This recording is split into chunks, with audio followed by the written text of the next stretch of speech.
stolen identity, identity fraud, and your credit report. This is video number 4 of a series of 4, so 1 of 4. Video 1 was basically what is a credit report. Video 2 was how to get your free credit report. And number 3 was understanding your credit report. So number 4, like I said, stolen identity, fraud, and what to do. So my name is Norman Douglas. I own the Kansas Bankruptcy Center located in Wichita, Kansas. We file bankruptcies for folks just like you, possibly. You can go to mybankruptcymeeting.com if you'd like to schedule a free consultation, and then we'll talk about your situation and see if bankruptcy is right for you. All right, so you have come across and you think that you have fraudulent charges, somebody's stolen your identity, whatever the case may be. So step 1 is to basically call the company that you think the fraudulent charges were made. You would call them, you would explain, hey, I think my identity has been stolen. You want to make sure you call the fraud department, not just their customer service, but ask for the fraud department. Tell them you think your identity has been stolen, and then ask them to close or freeze your account. That way, if your identity has been stolen, these folks cannot charge new items to your card or your account. Then you make sure you want to go and change your login, your passwords, your PIN numbers, whatever it may be. That way the account is secured.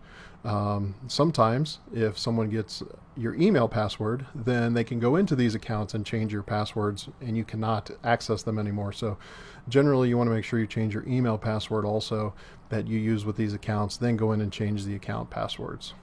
All right, number 2, you want to call basically one of the 3 credit bureaus, either TransUnion, Equifax, or Experian, and let them know that you want to place a fraud alert on your account. Basically, you get a free 1-year alert that hangs on to your account. That one company must notify the other 2 companies that you have a fraud alert, and then they will also put it in their database as well. So what that does is basically, if you want to get new credit when you have an alert on your file, then the business has to verify your identity before they issue that account. It just makes it harder. It's not foolproof, of course.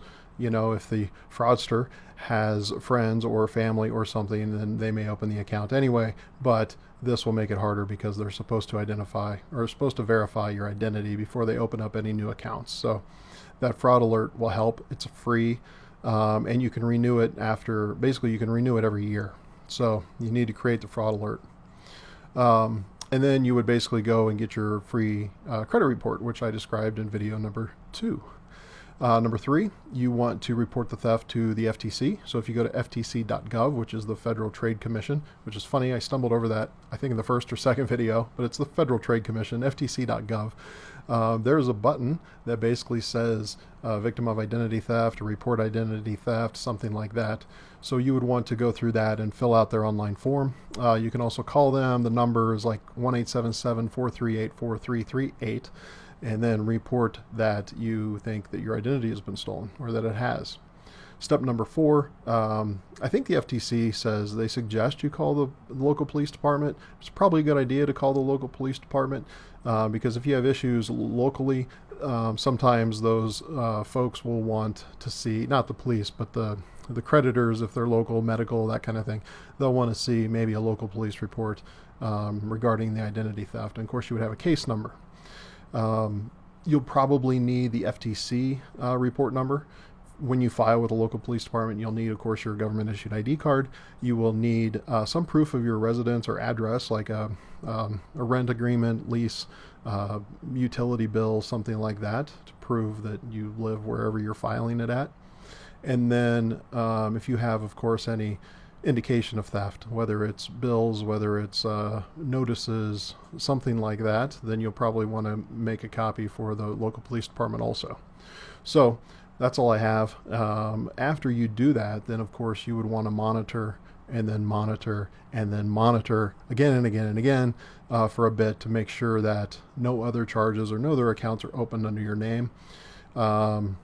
I'm not actually sure what the suggestion is as far as the length of time, whether it's a couple of years or whatnot. But definitely if I was a victim of ID theft, I would be getting my free annual report and I would be going on there as often as I could to make sure there were no fraudulent accounts open on my behalf. So that's all I got. I'm actually going to do a surprise video, number 5, and then we're going to kind of go over as far as bankruptcy and credit reports and how they're used, and whether or not creditors actually have to report you to the credit bureau, and whether or not that's the one-stop shop for all of your debts.